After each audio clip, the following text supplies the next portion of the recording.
نبیوں، رسولوں، اللہ کی کتابوں، یوم آخرت، قیامت، حشر و نشر، ان سب کے بارے میں عقیدہ اہل سنت کیا ہے، یہ ارشاد فرما دیں۔ ایک بہت لمبی طویل گفتگو ہے۔ سب سے پہلے ہم چلتے ہیں اللہ تبارک و تعالیٰ پر عقیدہ رکھنا۔ جی، اللہ کے متعلق جو ایمان رکھنا ہے، آپ کو عقیدہ رکھنا ہے، وہ یہ ہے کہ اللہ بے نیاز ہے، وہ ایک ہے، اس کے ساتھ کوئی شریک نہیں، ہر عیب سے پاک ہے، اور اپنے کسی بھی حکم میں، کسی بھی معاملے میں کسی کا محتاج نہیں۔ یہ سب تفصیلات ہے۔ صحیح۔ رب تبارک و تعالیٰ، اس کے ساتھ ہی وہ جسم و جسمانیت اور مکان و مکانیت سے پاک ہے۔ اس کے لیے آپ کوئی خاص مکان نہیں بنا سکتے کہ اللہ یہاں ہے، اللہ وہاں ہے۔ اللہ تبارک و تعالیٰ کا جسم ایسا ہے، جیسے کچھ فرقے پیدا ہوئے جن کو مشبہ کہا جاتا ہے، مجسمہ کہا جاتا ہے، تشبیہ بھی دیتے ہیں وہ قرآن پاک کے ہی ذریعے سے۔ ہاں، وہ کہتے ہیں اللہ تبارک و تعالیٰ کی پنڈلیاں، اللہ تعالیٰ کے ہاتھ، اللہ کی آنکھ، اللہ تبارک و تعالیٰ کرسی پر بیٹھتا ہے۔ یہ تمام چیزیں جو جن لوگوں نے کی ہیں وہ اہل سنت و جماعت سے ہٹے ہوئے ہیں۔ عقیدہ اہل سنت و جماعت اللہ تبارک و تعالیٰ کو ماننے کے سلسلے میں یہ ہے، وہ ہر طرح کے جسم و جسمانیت سے پاک ہے، وہ بے نیاز ہے۔ اب جیسے ظلم اور عیب یا جھوٹ، دغا بازی، یہ تمام چیزیں جو بھی برائی ہو سکتی ہے، ان میں سے ہر ایک سے وہ اللہ تعالیٰ پاک ہے۔ اچھا، یہاں پر بھی کچھ لوگ گمراہ ہوئے ہیں، وہ عقیدہ اہل سنت سے ہٹے ہوئے ہیں۔ بعض نے کہا ہے کہ اللہ تبارک و تعالیٰ جھوٹ بولتا نہیں، لیکن جھوٹ بولنے پر قدرت رکھتا ہے، تحت قدرت مان رہے ہیں، یعنی جھوٹ بولتا نہیں ہے۔ اب اس کو دلیل میں کیا لاتے ہیں؟ ان اللہ علی کل شیء قدیر، بے شک اللہ تعالیٰ ہر چیز پر قادر ہے۔ تو چیز تو جھوٹ بھی ہوئی نا، ظلم بھی تو چیز ہے، چوری بھی تو چیز ہے، تو قدرت تو رکھتا ہے لیکن کرتا نہیں، معاذ اللہ۔ یہ بھی عقیدہ اہل سنت سے ہٹا ہوا عقیدہ۔ اہل سنت و جماعت کا عقیدہ اس آیت کے ترجمے میں ہی آ جاتا ہے کہ تم کہتے ہو ان اللہ علی کل شیء قدیر، بے شک اللہ ہر شے پر قادر ہے، تو ترجمہ اتنا ہی مت کرو، ہر اس ممکن شے پر قادر ہے جو اس کی شان کے لائق ہے۔ کیا خوبصورت بات ہے، واہ واہ واہ واہ۔ ہر ممکن شے پر جو اللہ تبارک و تعالیٰ کی شان کو زیب دیتی ہے، ان چیزوں پر قادر ہے وہ۔ اور باقی یہ ظلم، دغا، جھوٹ، فساد، چوری، یہ تو اس کے تحت قدرت بھی نہیں ہے۔ وہ اللہ تبارک و تعالیٰ کی ذات کے تحت آنا ان کے لیے محال ہے، پاسبل ہی نہیں۔ تو آپ سمجھ رہے ہیں کہ عقیدہ اہل سنت کہاں ہے؟ واہ واہ۔ یہ تو ابھی بات چل رہی ہے کہ صرف اللہ تبارک و تعالیٰ کی ذات و صفات کے سلسلے میں، اس پر تو مارکت الآراء بحثیں ہوئی، اور اولیاء اکرام کے درمیان جو فلاسفہ تھے، جو پہلے دور کے کلامیہ تھے، اس پر تو مناظرے ہوتے تھے، صحیح، بڑے بڑے، کہ صفات الہیہ ذات کا عین ہیں کہ غیر ہیں، وحدت الوجود کیا ہے، یہ وحدت الشہود کیا ہے۔ یہ تمام چیزیں جو ہے نا، بحثوں کا ایک بہت بڑا معرکہ رہا ہے۔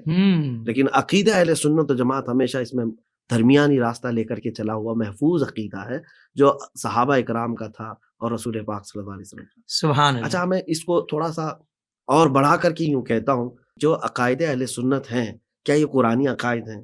ہم نے کہا کہ ہاں، جو قرآن میں ہے وہی عقیدہ اہل سنت ہے۔ لیکن اب جیسے یہ تفصیلات میں نے بتائی، قرآن پاک میں اللہ تبارک و تعالیٰ کی وحدانیت کا ذکر ہے، اللہ پر ایمان لانے کا ذکر ہے، اور دیگر جو تفصیلات ہیں ذات اور صفات کو کیسے ماننا ہے کیسے نہیں ہے، اب میں کہہ رہا ہوں یہ عقیدہ اہل سنت ہے۔ آپ یہ کہیں گے یہ سب چیزیں کہاں ہیں قرآن پاک؟ جی، یہ سب چیزیں کہاں ہیں جو عقیدہ آپ بتا رہے ہیں؟ تو اب یہاں پر آپ کو معلوم کرنے کے لیے کہ کون عقیدہ اہل سنت پر ہے یا نہیں ہے، وہ معیار ہے صحابہ کی جماعت، بہت خوب، رسول اللہ کی سنت، سبحان اللہ، یہ معیار ہے۔ اب آپ کو دیکھنا ہوگا کہ حضور پاک صلی اللہ علیہ وسلم کی حدیث میں ملتی ہے کہ نہیں ملتی، صحابہ اکرام کے عمل میں ملتا ہے یا نہیں ملتا۔ تو دو چیزیں آپ کو دیکھنا ہے، حضور کی سنت اور صحابہ کی جماعت، اور ان دونوں کو جو لے کر کے چلا ہے نا، اسی کو اہل سنت و جماعت کہا جاتا ہے۔ واہ واہ واہ واہ واہ، سبحان اللہ۔ رسول اللہ کی سنت اور صحابہ کی جماعت والے کو کیا کہتے ہیں؟ اہل سنت و جماعت۔ بس کیا کہنے حضرت، سبحان اللہ، دل خوش ہو گیا۔ تھوڑی سی چیزیں تو ہمیں بتانی پڑیں گی۔ عقیدہ اہل سنت کیا ہے؟ صحیح۔ فرشتہ کون ہے؟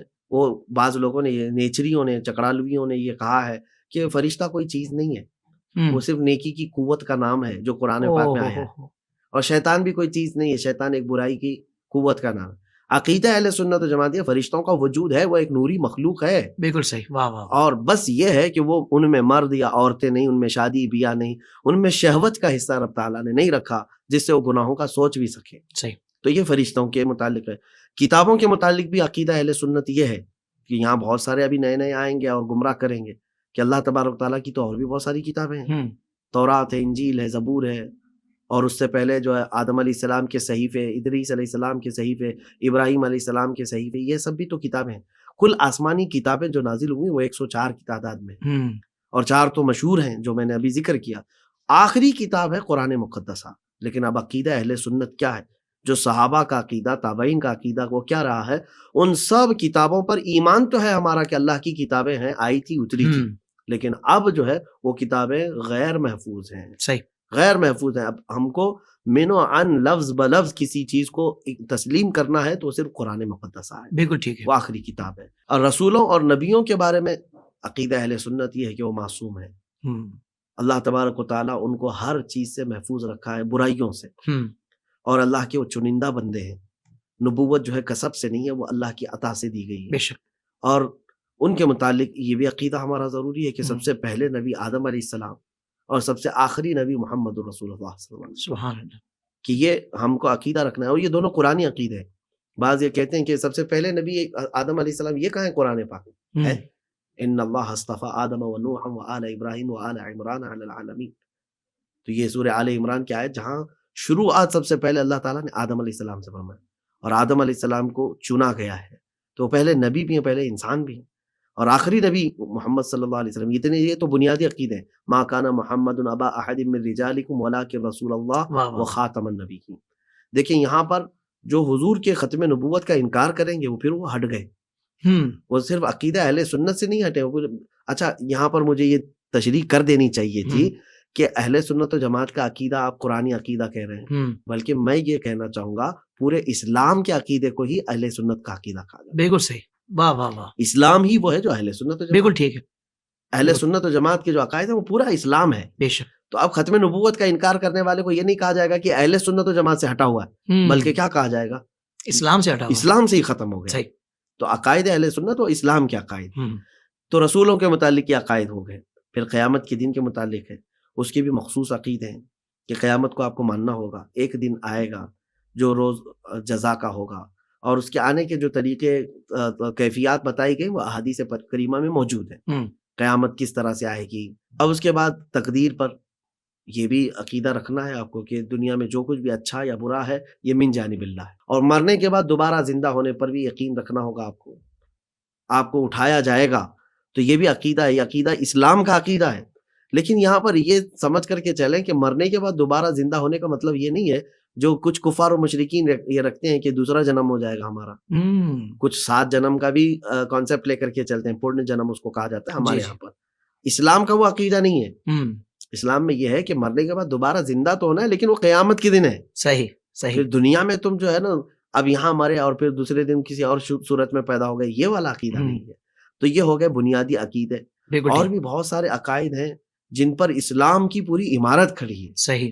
ہر مسلمان پر فرض ہے کہ وہ اپنے عقائد کو سیکھے. فرض کی بات کر رہا ہوں میں. فرض ہے. اور فرض بھی کفایہ نہیں، فرض عین ہے. فرض عین ہے کہ اپنا عقیدہ ہر بندے کو معلوم ہو کہ میں مومن ہوں تو میرے عقائد کیا ہیں. زندگی کے تمام شعبوں میں دینی رہنمائی حاصل کرنے اور آخرت کو بہتر کرنے کے لیے ہمارے YouTube channel Islamic digital studio کو سبسکرائب کر لیں اور بیل آئیکن بھی پریس کر لیں.